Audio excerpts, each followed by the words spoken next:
राधे राधे। कैसे हैं आप सब लोग?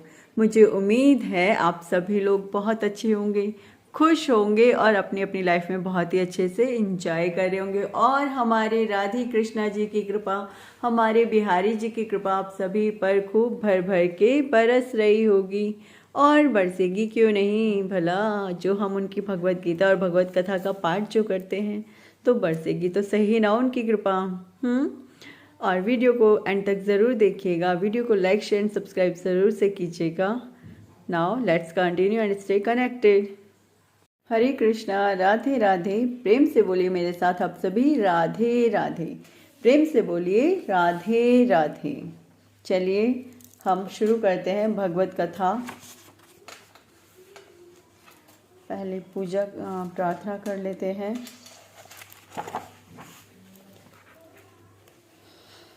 ओम नमो भगवते वासुदेवाय। ओम नमो भगवते वासुदेवाय। कृष्णं नारायणं वन्दे, कृष्णं वन्दे व्रजप्रियं, कृष्णं द्वैपायनं वन्दे, कृष्णं वन्दे प्रथासुतं। सॉरी वो वॉल्यूम के लिए। चलिए आगे शुरू करते हैं। अथ एकादशो अध्याय। हमने लास्ट दशम अध्याय पढ़ा था। अभी हम एकादशो अध्याय यानी 11वां अध्याय पढ़ेंगे। द्वारका में श्री कृष्ण का राजोचित स्वागत, मतलब द्वारिका में कृष्ण का राज्य के अंदर जो स्वागत हुआ राज्य के तरीके से वो। सूत जी कहते हैं श्री कृष्ण ने अपने समृद्ध आनर्त देश में पहुंचकर वहां के लोगों की विरह वेदना बहुत कुछ शांत करते हुए अपना श्रेष्ठ पांचजन्य नामक शंख बजाया। भगवान के होठों की लीला से लाल हुआ वह श्वेत वर्ण का शंख बजते समय उनके कर कमलों में ऐसा शोभायमान हुआ जैसे लाल रंग के कमलों पर बैठकर कोई राजहंस उच्च स्वर से मधुर गान कर रहा हो। भगवान के शंख की वह ध्वनि संसार के भय को भयभीत करने वाली है। उसे सुनकर सारी प्रजा अपने स्वामी श्री कृष्ण के दर्शन की लालसा से नगर के बाहर निकल आई। भगवान श्री कृष्ण आत्मा राम हैं। वे अपने आत्मलाभ से ही सदा सर्वदा पूर्ण काम हैं। फिर भी जैसे लोग बड़े आदर से भगवान सूर्य को भी दीपदान करते हैं, वैसे ही अनेक प्रकार की भेंटों से प्रजा ने श्री कृष्ण का स्वागत किया। कहने का अर्थ है कि जो लोग, मतलब जैसे अब सूरज उगता है तो कुछ लोग क्या करते हैं, सूरज को भी तो दीपदान करते हैं। अब सूरज को दीपक दिखाना मतलब सूरज के सामने क्या रखना है, दीपक का मतलब क्या है सूरज अपने आप में ही प्रकाश से परिपूर्ण है, फिर भी उसके सामने दीपक लोग जलाते हैं केवल मान के लिए, सम्मान के लिए, ठीक है ना, रोशनी करने के लिए नहीं जलाते हैं, उनके मान के लिए, उनके सम्मान के लिए। इसी प्रकार से जब श्री कृष्ण भगवान द्वारिका पहुंचे तो वहां पर उनके मान सम्मान के लिए प्रजा ने बहुत सारी भेंटें उन्हें उपहार दिया। ठीक है, आगे बढ़ते हैं। वैसे ही अनेक प्रकार की भेंटों से प्रजा ने श्री कृष्ण का स्वागत किया। सबके मुख कमल प्रेम से खिल उठे। वे हर्ष गदगद वाणी से मुख कमल प्रेम से खिल उठे। पता है, वैसे तो खाली जो हस्तिनापुर की और मतलब जो लोग थे उनमें कुछ ही लोगों को पता था कि श्री कृष्ण भगवान साक्षात स्वयं ईश्वर हैं, लेकिन जो द्वारिका के लोग थे ना, स्पेसिफिक द्वारिका और आपके वृंदावन, इनको, मथुरा के जो लोग थे, इनको पूरे तरीके से पता था कि श्री कृष्ण भगवान है, सर्वस्व ईश्वर है। इन्हें बहुत ही अच्छे से ये बात ज्ञात थी, इसलिए उनके बिना किसी का भी हृदय लगता नहीं था वहां पर। वे हर्ष गदगद वाणी से सबके सुहृद और संरक्षण भगवान श्री कृष्ण की ठीक वैसे ही स्तुति करने लगे जैसे बालक अपने पिता से अपनी तोतली बोली में बातें करते हैं। स्वामिन, हम आपके उन चरण कमलों को सदा सर्वदा प्रणाम करते हैं जिनकी वंदना ब्रह्मा, शंकर तथा इंद्र तक करते हैं, जो इस संसार में परम कल्याण चाहने वालों के लिए सर्वोत्तम आश्रय हैं, जिनकी शरण ले लेने पर परम समर्थ काल भी एक बाल तक बांका नहीं कर सकता। कहने का अर्थ ये, यदि आप श्री कृष्ण भगवान, श्री विष्णु भगवान, श्री बिहारी जी, श्री राम जी, इनकी शरण ले लेते हैं तो ये बात उतनी ही सत्य है जितने कि ये सूरज और चांद, ज़मीन और आसमान की कि जो यमराज जी हैं उनके दूत आपको टच तक नहीं करके जा सकते। स्वयं महादेव जो स्वयं शिव बाबा हैं वो भी कहते हैं जो विष्णु भगवान के भक्त हैं मैं उनको छू नहीं सकता।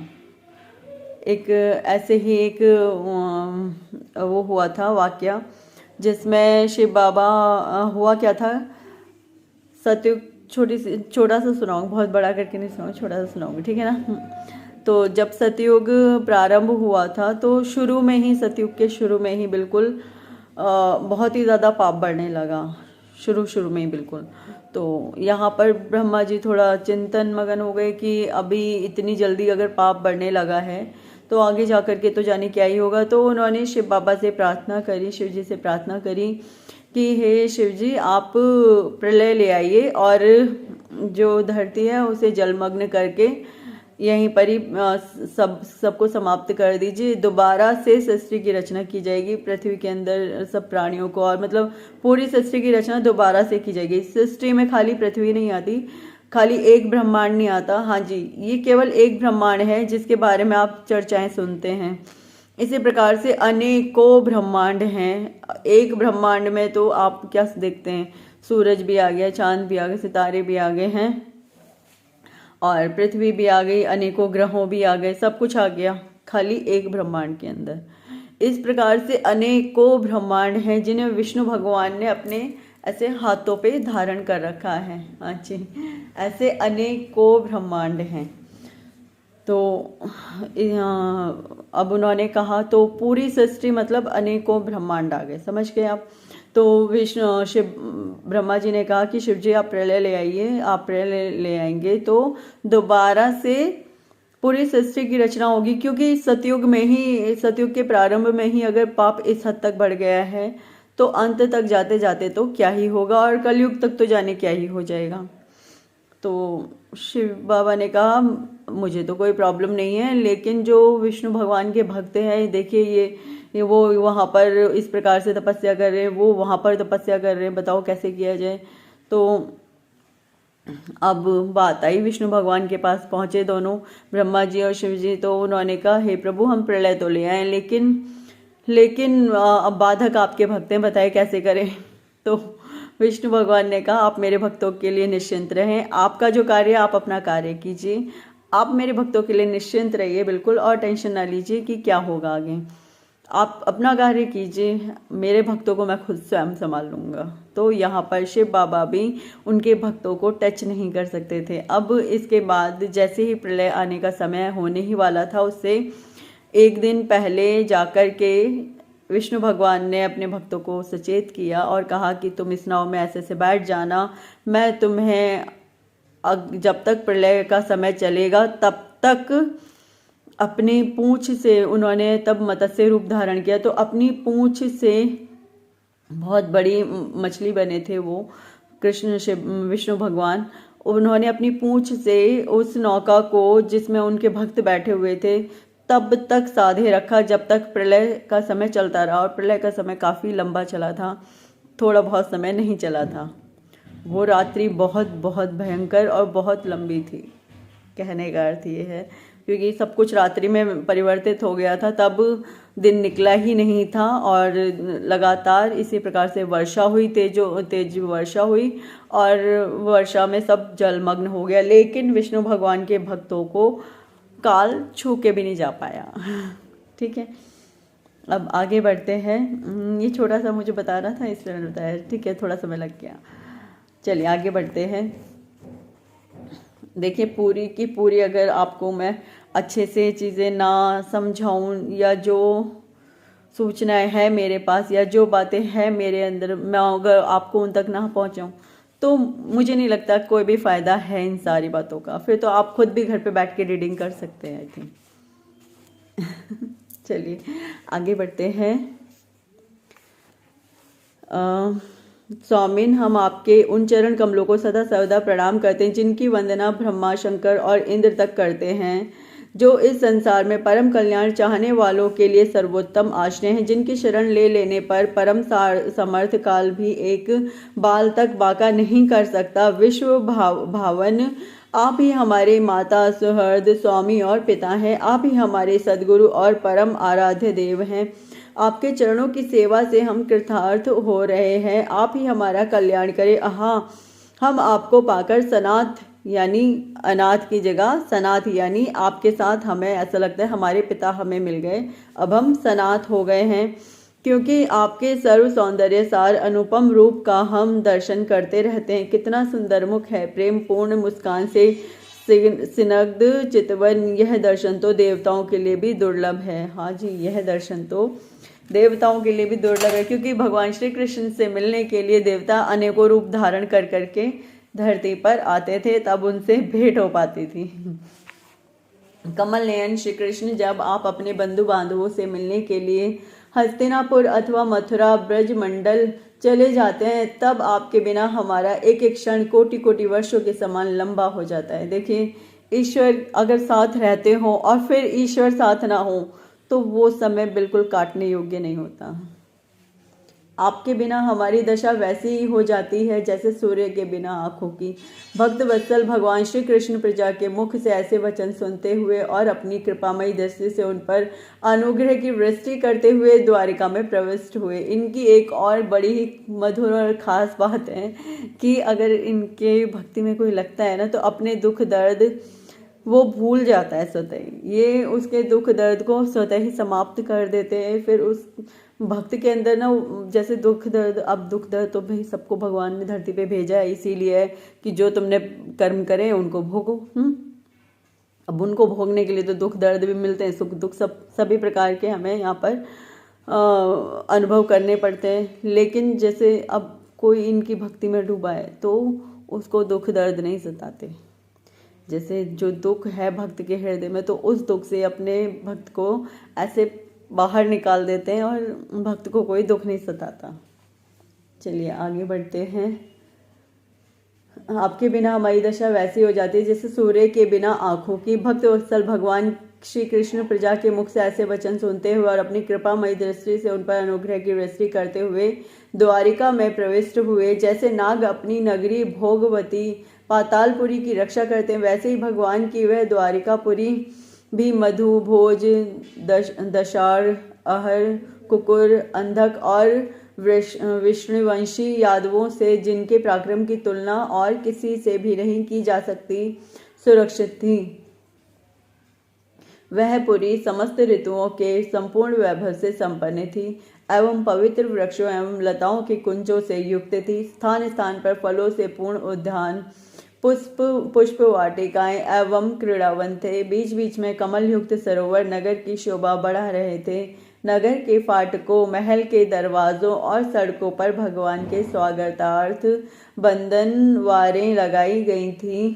चारों ओर चित्र विचित्र ध्वजा पताकाएं फहरा रही थी, जिससे उन स्थानों पर घाम का कोई प्रभाव नहीं पड़ता था। उसके राजमार्ग, अनन्य सड़कें, बाजार और चौक झाड़ बुहार कर सुगंधित जल से सींच दिए गए थे और भगवान के स्वागत के लिए बरसाए हुए फल फूल, अक्षत अंकुर चारों ओर बिखेरे हुए थे।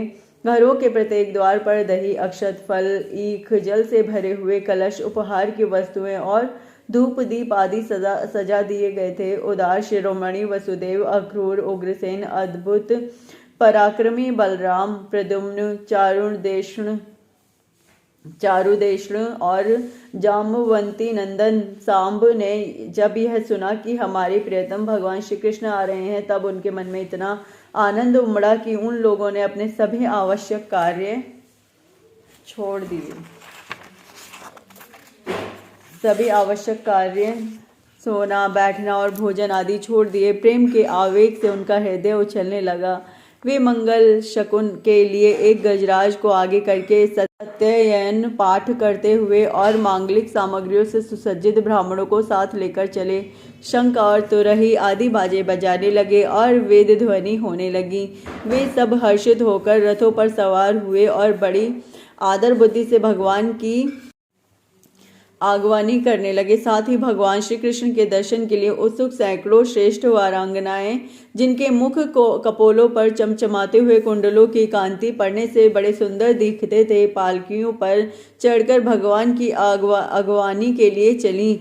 बहुत से नट, नाचने वाले, गाने वाले, विरध, बखानने वाले, सूत, मागध और वंदी जन भगवान श्री कृष्ण के अद्भुत चरित्रों का गायन करते हुए चले। भगवान श्री कृष्ण ने बांधवों, नागरिकों और सेवकों से उनकी योग्यता के अनुसार अलग अलग मिलकर उनका सबका सम्मान किया।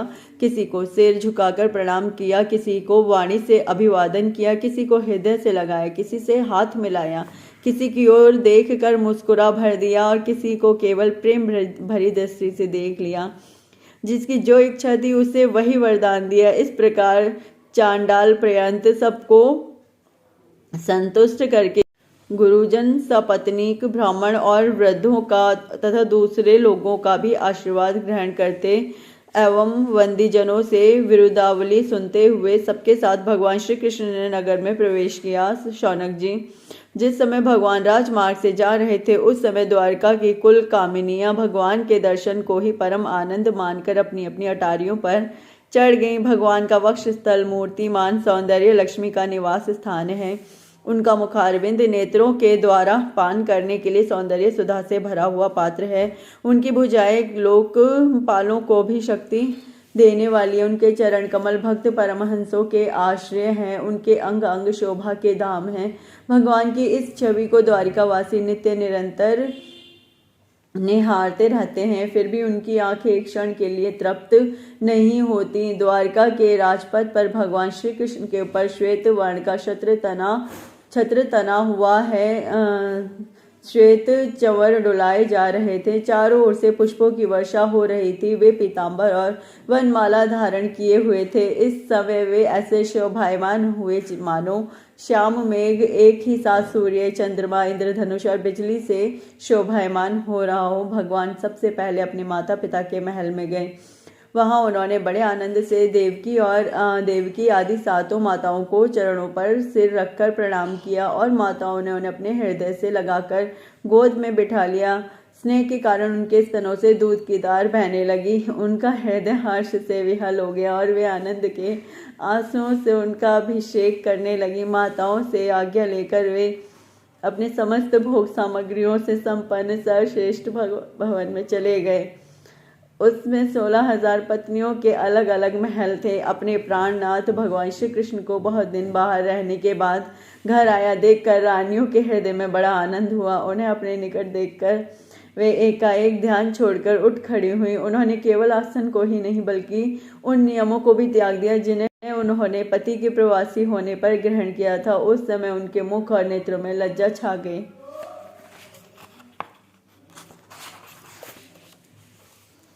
भगवान के प्रति उनका भाव बड़ा ही गंभीर था। उन्होंने पहले मन ही मन, फिर नेत्रों के द्वारा और तत्पश्चात पुत्रों के बहाने शरीर से उनका आलिंगन किया। शौनक जी, उस समय उनके नेत्रों में जो प्रेम के आंसू झलक आए थे, उन्हें संकोचवश उन्होंने बहुत रोका, फिर भी विवशता के कारण वे ढलक ही गए। यद्यपि भगवान श्री कृष्ण एकांत में सर्वदा ही उनके पास रहते थे, तथापि उनके चरण कमल उन्हें पद पद पर नए नए जान पड़ते। भला स्वभाव से ही चंचल लक्ष्मी, जिन्हें एक क्षण के लिए भी कभी नहीं छोड़ती, उनकी सन्निधि से किस स्त्री की तृप्ति हो सकती है। जैसे वायु बांसों के संघर्ष से दावानल पैदा करके उन्हें जला देता है, वैसे ही पृथ्वी के भारभूत और शक्तिशाली राजाओं में परस्पर फूट डालकर बिना शस्त्र ग्रहण किए ही भगवान श्री कृष्ण ने उन्हें कई अक्षोहिणी सेना सहित एक दूसरे से मरवा डाला और उसके बाद आप भी उपराम हो गए। साक्षात परमेश्वर ही अपनी लीला से इस मनुष्य लोक में अवतीर्ण हुए थे और सहस्त्रों रमणी रत्नों में रहकर उन्होंने साधारण मनुष्य की तरह क्रीड़ा की। जिनकी निर्मल और मधुर हंसी उनके हृदय के उन्मुक्त भावों को सूचित करने वाली थी, जिनकी लजीली चितवन की चोट से बेसुध होकर विश्व विजयी कामदेव ने भी अपने धनुष का परित्याग कर दिया था। कमनीय कामनियां अपने काम विलासों से जिनके मन में तनिक भी शोभ नहीं पैदा कर सकी, उन असंग भगवान श्री कृष्ण को संसार के लोग अपने ही समान कर्म करते देखकर आसक्त मनुष्य समझते हैं। यह उनकी मूर्खता है। लोग क्या समझते हैं, जब उनको धरती पर इस प्रकार से आया हुआ देखते हैं और जब देखते हैं कि वो हमारे समान कर्म कर रहे हैं हर तरीके के, उन्हें क्या समझते हैं, साधारण मनुष्य ही मान बैठते हैं, जबकि यह सत्य नहीं है। भगवान श्री कृष्ण साक्षात परमेश्वर, साक्षात सर्वेश्वर, एक उनके लिए तो कुछ कहना भी कुछ ना कहने के ही बराबर है। ईश्वर वो बस आप ये लगा लीजिए, परम ईश्वर परमेश्वर जिन्हें हम बोलते हैं वो साक्षात स्वयं श्री कृष्ण भगवान ही हैं। यही तो भगवान की भगवत्ता है कि वे प्रकृति में स्थित होकर भी उसके गुणों से कभी लिप्त नहीं होते। जैसे भगवान की शरणागत बुद्धि अपने में रहने वाले प्राकृत गुणों से लिप्त नहीं होती, वे मूढ़ स्त्री भी कृष्ण को अपना एकांत सेवी स्त्री परायण भक्ति समझ बैठी थी, क्योंकि वे अपने स्वामी के ऐश्वर्य को नहीं जानती थीं। ठीक वैसे ही जैसे अहंकार की वृत्तियां ईश्वर को अपने धर्म से युक्त मानती हैं। कई लोगों को नहीं पता भी था, जैसे अब पत्नियां थीं उनकी, जानते हुए भी अनजान हो जाती थी। अब इस पत्नियों को पता भी होता है तो भी क्या करती हैं, जान बूझ के अनजान बन जाती है, नहीं हमें नहीं पता। श्रीमद् भागवते महापुराणे पारमहंस्यायां संहितायां प्रथम स्कंधे नैमिषोपाख्याने कृष्ण द्वारका प्रवेशो नाम 11 अध्याय। इसी के साथ 11 अध्याय संपन्न हुआ। मैं विराम लेती हूँ और प्रेम से बोलिए मेरे साथ आप सभी, राधे राधे। प्रेम से बोलिए राधे राधे। हरे कृष्णा राधे कृष्णा राधे राधे।